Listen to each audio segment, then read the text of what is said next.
महाभारत का युद्ध द्वापर युग में लड़ा गया। महर्षि वेदव्यास ने इस पूरी घटना को संस्कृत महाकाव्य का रूप दिया। इस महाकाव्य में कई प्रेरणादायक कहानियां शामिल हैं। ये कहानियां बच्चों को धर्म और कर्म का पालन करना सिखाती हैं। महाभारत की कथा में बहुत से महान पात्र हैं जिनसे बच्चों का मार्गदर्शन हो सकता है। वीर अर्जुन, धर्मराज युधिष्ठिर, बलवान भीम, नकुल और सहदेव, ये 5 पांडव सबसे अधिक सराहना के पात्र रहे हैं। सिर्फ इतना ही नहीं, ऐसी कई घटनाएं महाभारत कथा का हिस्सा हैं जो कुछ न कुछ शिक्षा जरूर देती हैं।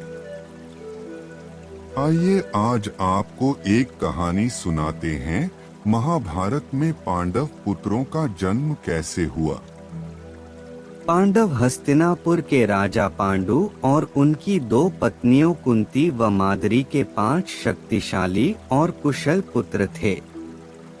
महाभारत में युधिष्ठिर, भीम, अर्जुन, नकुल और सहदेव, ये 5 पांडव सबसे अधिक सराहना के पात्र रहे हैं।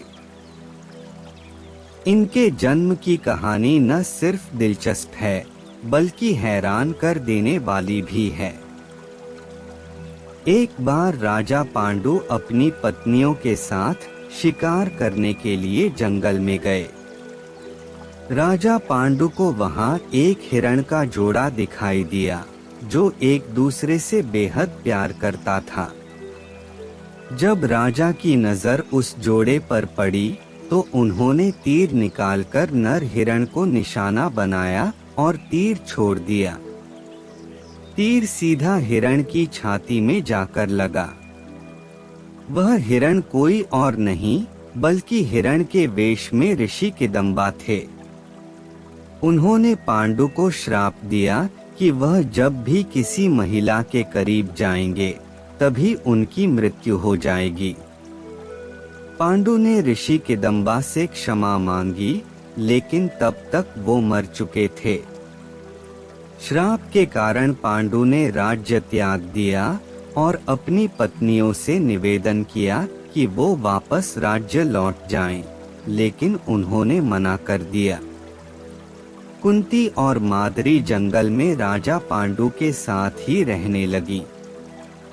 उस समय उनकी कोई संतान नहीं थी।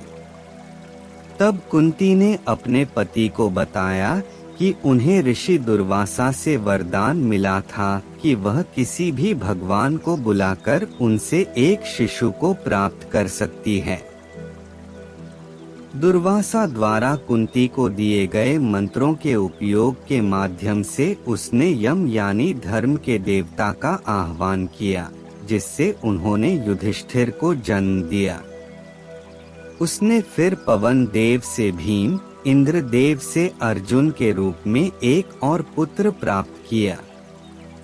इस प्रकार उसके 3 पुत्र हो गए, लेकिन माद्री के एक भी पुत्र नहीं था। तब कुंती ने माद्री को भी मंत्र विद्या सिखाई।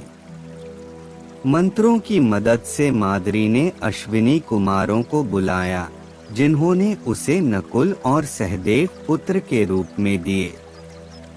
इस प्रकार 5 पांडवों का जन्म हुआ। देवताओं से प्राप्त सभी पांडवों को देवताओं की तरह ही दिव्य गुण प्राप्त हुए थे। उम्मीद करता हूँ आपको कहानी पसंद आई होगी। फिर मिलते हैं एक अगली कहानी में। Please subscribe my channel. Please subscribe my channel.